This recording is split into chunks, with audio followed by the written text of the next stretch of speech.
Hello दोस्तों, प्रणाम, नमस्ते। आप लोग कैसे हैं? आशा करती हूँ कि सब आप लोग सही होंगे। मैं आप लोग से आज ये बताना चाह रही हूँ कि आज विपत्ताहारिणी पूजा है और मैं आज विपत्ताहारिणी पूजा कर रही हूँ, करके मंदिर से आई हूँ। देखिए, ये पूजा के बारे में आप लोग को बताना चाहती हूँ। बहुत ऐसे लोग हैं जो विपत्ताहारिणी पूजा के बारे में नहीं जानते हैं और बहुत ऐसे लोग हैं जो विपत्ताहारिणी पूजा के बारे में जानते हैं, बहुत को करते भी हैं, बहुत को नहीं करते हैं। इसलिए मैं इनका जानकारी देना चाहती हूँ कि ये पूजा कैसे किया जाता है। आज के रथ यात्रा के सुबह ये पूजा शनिवार या मंगल 2 ही दिन में होता है। रथ यात्रा के बाद या शनिचर या मंगल जो दिन पड़ जाता है वही दिन ये पूजा किया जाता है। ये पूजा जैसे इसमें 13 किस्म का फूल, 13 किस्म का फल, 13 किस्म का मिठाई ये सब लगते हैं। अब इसके बाद जिसको जितनी शक्ति है उतना ही करते हैं।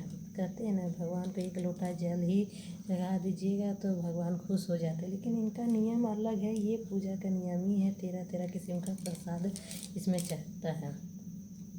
ये पूजा के भी बहुत बहुत मायने रखा जाता है इस पूजा के भी बारे में। और ये पूजा के बारे में मैं आपको बताना चाहती हूँ कि ये पूजा कैसे करते हैं। जैसे रथ यात्रा के सुबह या 2 दिन या 1 दिन जैसे पड़ता है, ये शनिचर या मंगल जो दिन भी पड़े वो दिन नहा धो कर स्नान करके प्रसाद वरसाद लेके दुर्गा मंडप के मंदिर में जाते हैं और इसको पूजा करते हैं। 13 किस्म का फल, 13 किस्म का फूल, मिठाई वगैरह जो आपको इच्छा है वो आप लेके जाके पूजा कर सकते हैं। ये पूजा का नाम है विपत्ताहारिणी पूजा। मतलब ये विपत्ति को हरते हैं। अगर आपके जीवन में कोई कष्ट है, कोई समस्या है तो ये पूजा करने से वो समस्या दूर हो जाती है। तो इस पूजा का कहानी भी है कि पहले एक राजा और एक रानी रहती थी। तो रानी को गौ मांस देखने का बहुत इच्छा था। वो कभी गौ मांस नहीं देखी हुई थी। तो उसके यहाँ दासी लोग जो काम करती थी वो मुचिन थी, एक मुचिन काम करती थी। तो वो बोली मुचिन को कि हमको मांस देखना है, मांस कैसा होता है, मांस तक नहीं देखी, हम देखना चाहते हैं। क्योंकि वो सिर्फ फल उल ही खाती थी। मतलब वो शाकाहारी थी, मांसाहारी लोग नहीं थे राजा रानी। तो वो देखना चाहता था कि कैसा मांस होता है। तो मुचिन मांस ले आती है रानी के पास और ला के रख देती है।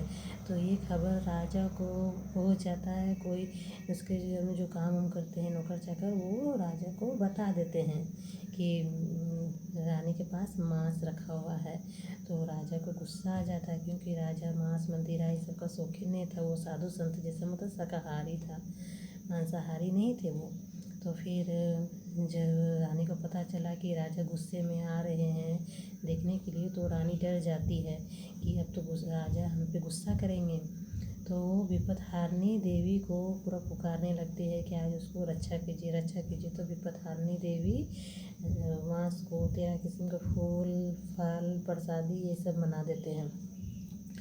तो रानी तो फिर जब राजा देख लेते हैं कि नहीं वहाँ मांस नहीं है, सिर्फ फल उल है, 13 किस्म का रंग बिरंग का फूल उल है, तो राजा देख के खुश हो जाता है। फिर राजा चले जाते हैं और वो जो नौकर और राजा को बताते हैं वो नौकर को पूरा वो डांटते हैं राजा।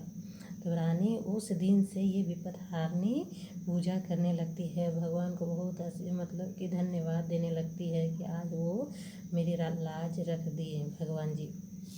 उस दिन से ये रानी ये विपत्ताहारिणी पूजा करने लगी। उस दिन से ये पूजा धीरे धीरे मतलब पहले कोई 10 किया, उसके बाद 50 किया, उसके बाद 100 किया। ऐसे करते करते करते आज बहुत ऐसे लेडीज़ है, बहुत ऐसे औरत हैं जो ये पूजा करने लगे। देखिए, जो हम हाथ में बांधे हम भी ये पूजा करते हैं। मेरा भी हो गया 8-10 साल से हम ये पूजा कर रहे हैं।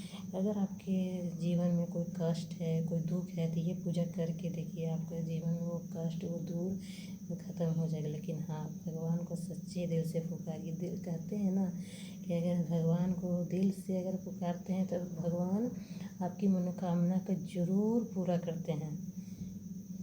बस यही मैं आपको बताना चाह रही थी इस पूजा के बारे में। विपत्ताहारिणी पूजा, इसका नाम है विपत्ताहारिणी पूजा।